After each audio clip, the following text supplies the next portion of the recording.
Shalom. Falaremos sobre crescimento e a dor e o sofrimento que estão inclusos no crescimento de uma pessoa. E começaremos então falando sobre a síndrome de Adão, algo que eu coloquei o título de síndrome de Adão. E eu entendo que Adão e Eva não conheciam o que era a dor ou sofrimento, mesmo sendo dotados de uma alma, ou seja, eles não eram algum tipo de robô sem emoções ou sentimentos. Em 1 Coríntios 15, Paulo nos fala que o primeiro Adão era a alma vivente. E isto, no original do grego, nos mostra que Adão era dotado de uma psique, ou seja, possuía afeições, vontade, desejo, emoções, mente, razão, ele tinha compreensão. A psique é o eu interior, ou a essência da vida, comparado com Nefesh no hebraico. Antes da queda, eles viviam sem o conhecimento do bem e do mal. Eles não tinham o entendimento do que era o bem e o mal, mas sabiam que eram regidos pela vontade de Deus. A alma ainda estava no seu estado perfeito. A vontade do Eterno, a vontade de Elohim, não é bem nem mal, simplesmente é a sua vontade. E é nisso que eles viviam. O Eterno havia dito que se eles comessem da árvore, da ciência do bem e do mal, eles certamente morreriam. E a partir do momento que o homem desejou ser como o Eterno, e assim ter os seus olhos abertos para o tal conhecimento, então o sofrimento e a dor entraram em cena e o homem começou a morrer. E quando comemos desta árvore e saímos da vontade do Eterno, automaticamente estamos buscando a independência e acabamos entrando em um processo de morte. Os nossos olhos se abrem e descobrimos-nos nus, ou seja, frágeis e expostos diante da vida e de nós mesmos. E geralmente assim então gera uma frustração. E como Adão e Eva, podemos também cair no erro de camuflarmos esta nudez com o nosso próprio entendimento e com nossas boas obras, cozendo assim folhas de figueira.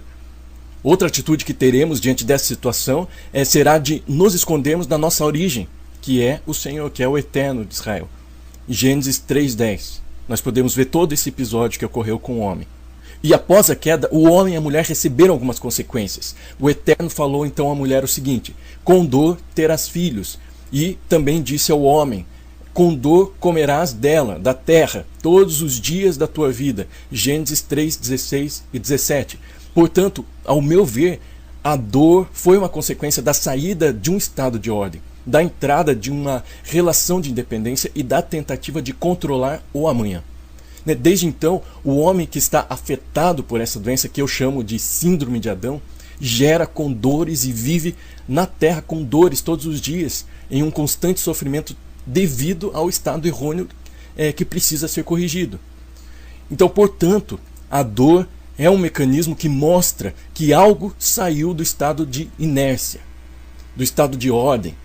A dor é uma sinalização de que algo precisa ser corrigido. O sofrimento seria o processo de correção ou de reposicionamento. Eu gostaria de entrar em um entendimento com relação à restauração na cruz, entendendo que a cura não é a mesma coisa que a restauração, porque posso ser curado e mesmo assim não ser restaurado.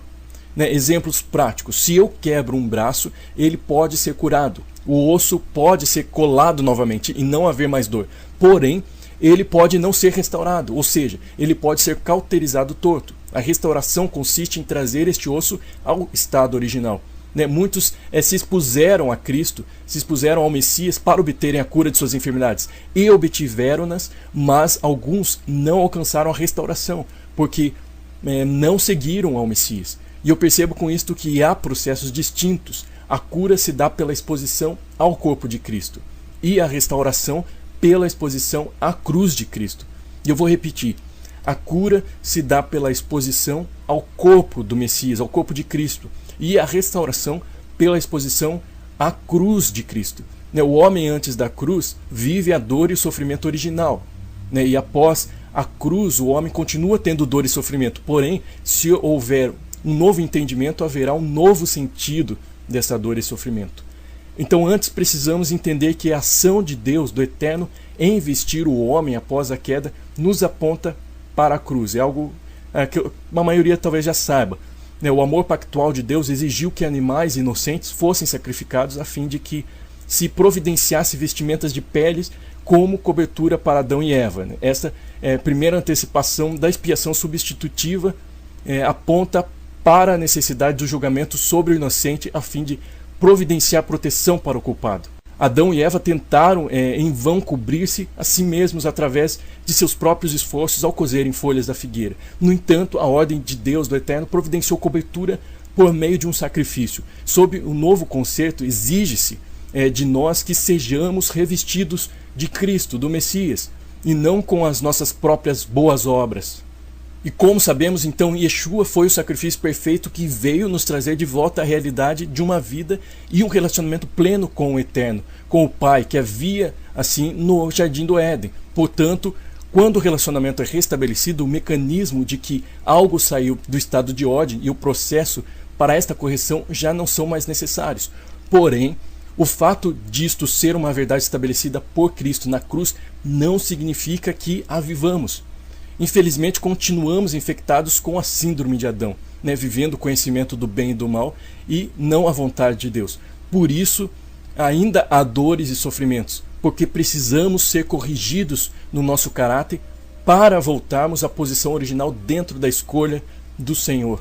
Então ainda precisamos de um sofrimento e crescimento para a correção, para a ordem do Senhor ser restabelecida em nosso caráter. E eu vejo dois aspectos de dor e sofrimento. Primeiro, devido à queda de Adão e Eva. E o segundo, devido ao crescimento natural do indivíduo. Qual é a diferença? Primeiro, seria a dor adquirida por estarmos fora da vontade de Deus. Seria a dor devido à queda de Adão e Eva. Vivendo uma relação independente, autossuficiente, buscando sempre conhecer o bem e o mal para as nossas vidas. E este primeiro aspecto, creio eu, deveria estar apenas ligado àqueles que ainda não passaram pela cruz de Yeshua, mas como vemos, isto ainda é uma realidade. Em nosso cotidiano, constantemente fazemos perguntas para Deus do tipo: por quê? Para quê? E esses questionamentos nos mostram o medo de perder o controle. E por isso queremos saber se algo é bem ou algo é mal. Desse modo, saímos da relação de confiança e dependência para uma relação de independência e de controle. E não estou aqui querendo dizer com este controle que não temos que ter controle sobre nossas emoções, sentimentos, ou seja, sobre o nosso eu emocional. Precisamos sim ter o domínio próprio, mas o que eu quero dizer é que não podemos ter o controle sobre Deus, sobre o Eterno. E segundo Piaget, que é um estudioso do desenvolvimento cognitivo humano, dos 4 aos 7 anos ocorre a fase pré-operatória, onde a criança começa a questionar tudo. Porque aquela fase que a criança sempre pergunta por quê. Nesta fase, a criança está buscando o conhecimento e uma certa independência. E parece-me que agimos da mesma forma com Deus, buscando uma certa independência. E o segundo aspecto da dor e sofrimento, que é o crescimento natural do indivíduo, durante a nossa vida passamos por vários estágios. Desde que nascemos, enfrentamos mudanças em nosso físico ou em nosso emocional. Por exemplo, saímos do ventre da nossa mãe, entramos em um mundo diferente. Mudanças ocorrem no físico, o emocional começa a ser formado. E tem a fase de irmos ao banheiro sozinho, nos alimentarmos sozinhos. Primeiro dia de aula, primeiro dia de trabalho, puberdade, namoro, noivado, casamento, filhos e assim por diante. Então todas essas mudanças geram desconforto de dor e sofrimento, porque estamos saindo de uma etapa para entrarmos em outra. E esse reposicionamento de tarefas a serem exercidas desencadeia o que chamamos de crise. Então os dois aspectos de dor e sofrimento não deixam de ser consequência da queda, mas há uma certa diferença. E todo crescimento, seja esse de ordem corporal, ordem emocional ou espiritual, irá gerar alguma forma de dor e sofrimento. Na Bíblia, nas Escrituras, quando há a palavra crescer, ela tem o sentido de ser esticado. Quando é relatado que Yeshua crescia em estatura e sabedoria diante de Deus, diante do Eterno e dos homens, está querendo dizer que Yeshua foi esticado. Sendo assim, houve dor e sofrimento.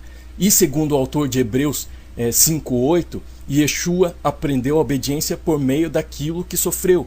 Ele aprendeu a administrar o seu ministério, a fazer a vontade do Pai por aquilo que sofreu. E precisamos entender que por meio do sofrimento e a dor podemos crescer e aprender. Tudo vai depender da maneira como reagimos nas situações e do modo como as vemos. Podemos ver apenas como algo ruim, ou reconhecemos Deus Pai em tudo, e assim aprendemos, crescemos e sermos aperfeiçoados. Se mudarmos o nosso foco e vemos um Pai que nos ama e nos corrige, poderemos então ver o sofrimento como um meio que nos leva à obediência e ao amadurecimento, ou seja, a um reposicionamento em Deus, no eterno, nas diversas situações da vida. E a Bíblia nos fala de várias analogias ligadas ao aperfeiçoamento e crescimento, e todas envolvem dor e sofrimento, como por exemplo, a analogia do oleiro e do vaso, o ferreiro e o ferro, o ouro e o fogo. E quando falamos que somos como o ouro, que é refinado por Deus, isto está relacionado em sermos lançados ao fogo a fim de ficarmos tão puros ao ponto de Deus, o ourives, ver a sua face refletida em nós. E aqui eu não estou fazendo uma apologia ao sofrimento e nem creio que o pai se agrada com o sofrimento do filho, mas entendo que às vezes é necessário para a correção. Então, se você está passando por um sofrimento, por uma dor, entenda e discerne espiritualmente aquilo que o Senhor está aperfeiçoando em você. Não há crescimento sem dor. Que possamos nesses momentos entendermos em Deus o crescimento e o aperfeiçoamento que Ele está nos proporcionando. Eu vou repetir, não há crescimento sem dor. Então vemos que a correção é para a vida. E eu quero aqui fazer uma citação do texto de Hebreus 12, que nos diz assim: portanto, nós também, pois estamos rodeados de tão grande nuvem de testemunhas, deixemos todo o embaraço e o pecado que tão de perto nos rodeia, e corramos com perseverança a carreira que nos está proposta, fitando os olhos em Yeshua, autor e consumador da nossa fé, o qual, pelo gozo, pela alegria que lhe está proposta, suportou a cruz, desprezando a ignomínia, e está assentado à direita do trono do Eterno. Considerai, pois, aquele que suportou tal contradição dos pecadores contra si mesmo, para que não vos canseis, desfalecendo em vossas almas. Ainda não resististes até o sangue, combatendo contra o pecado, e já vos esquecestes da exortação que vos admoesta como a filhos. Filho meu, não desprezes a correção do Senhor, nem te desanimes quando por ele és repreendido.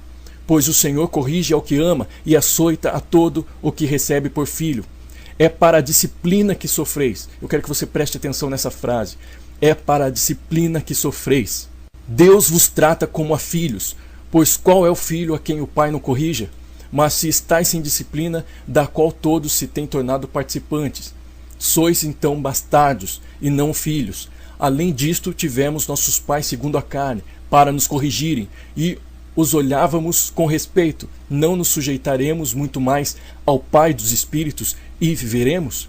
Pois aqueles por pouco tempo nos corrigiam, como bem lhes parecia, mas este, para nosso proveito, para sermos participantes da sua santidade. Na verdade, nenhuma correção parece no momento ser motivo de gozo, ser motivo de alegria, porém de tristeza, mas depois produz um fruto pacífico de justiça nos que por ele têm sido exercitados. Portanto, levantai as mãos cansadas e os joelhos vacilantes, e fazei veredas direitas para os vossos pés, para que o que é manco não se desvie, antes seja curado. Hebreus 12, verso 1 ao 13. Então este texto nos aconselha a mantermos os nossos olhos fixos em Cristo, no Messias, e encontrarmos ânimo em Yeshua, que suportou o sofrimento da cruz, devido ao gozo, devido à alegria que haveria depois. E é relatado também que o sofrimento é para a disciplina, e que se estamos sem disciplina, somos como bastardos. A correção é para a vida e para a santificação, ou seja, para uma separação diária para Deus a fim de sermos participantes da sua santidade. O pai corrige o filho que ama, mas como dizem Hebreus, a correção, a dor ou o sofrimento, no momento em que está acontecendo, não parece ser de alegria, e sim de tristeza. Porém, quando somos exercitados pela correção, é gerado um fruto pacífico de justiça. E se há momentos em que sentimos dor ou estamos sofrendo em nosso interior, que seja este uma boa oportunidade de entendermos qual é a correção e que esta produzirá vida. Porém, entendo que a síndrome de Adão precisa ser removida do nosso coração e que a dor e o sofrimento causados por ela já não precisamos. Então que o nosso sofrimento e a dor seja para crescimento, seja um sofrimento necessário para crescimento e não um desnecessário, como já vimos. E aqui eu lembro da nossa infância, né? Quantos já não cortaram o braço? E daí, quando na minha época tinha aquele metiolate que ardia muito, e daí antes de passar o metiolato você já sofria, ai, mas não, ai, vai doer. Só que daí quando põe o metiolato você vê que não era tudo aquilo, que não precisava você ter sofrido tanto. Então seria a mesma coisa, que soframos o necessário e não o desnecessário e nem antecipadamente. Então que sejamos encorajados a nos arrependermos pela síndrome de Adão e aceitarmos a correção que vem do Pai, porque a síndrome de Adão nos leva a um estado de independência. E podemos assim não reconhecermos a necessidade de correção. O homem espiritual, segundo Paulo, discerne bem tudo. Portanto, se somos guiados pelo Espírito, pela Ruach do Senhor, e andamos na realidade espiritual tendo a mente de Cristo, mente do Messias, discerniremos o que é correção do Pai e o que é fruto da síndrome de Adão. Mas seja qual for o discernimento, saiba que você pode tirar lições preciosas das situações de dor e de sofrimento. E então que haja crescimento. E para concluir eu quero fazer duas citações, uma de Max Lucado que nos diz assim: é melhor estar no fogo e na bigorna do que esquecido na caixa de ferramentas quebradas. E a outra é de Paulo aos Efésios: antes, seguindo a verdade em amor, cresçamos em tudo naquele que é a cabeça, Cristo, do qual o corpo inteiro, bem ajustado e ligado pelo auxílio de todas as juntas, segundo a justa operação de cada parte, efetua o seu crescimento para a edificação de si mesmo em amor. Efésios 4, 15, 16. Então que você possa crescer no Senhor, sabendo que vai ter dor e sofrimento, mas é um crescimento necessário e é um reposicionamento à ordem dele. Porque no Senhor é necessário que cresçamos assim como Yeshua cresceu. E como Paulo também diz, antes era menino, falava como menino, agia como menino, mas agora eu cresci e deixei das coisas de menino. Que venhamos ser amadurecidos e aperfeiçoados no eterno de Israel. Eu gostaria que você orasse comigo.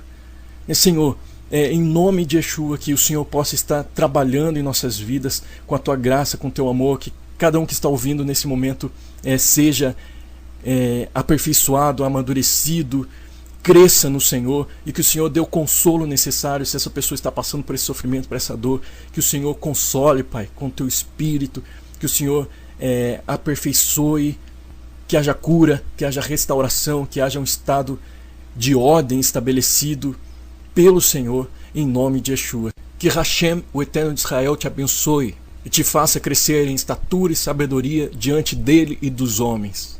Shalom.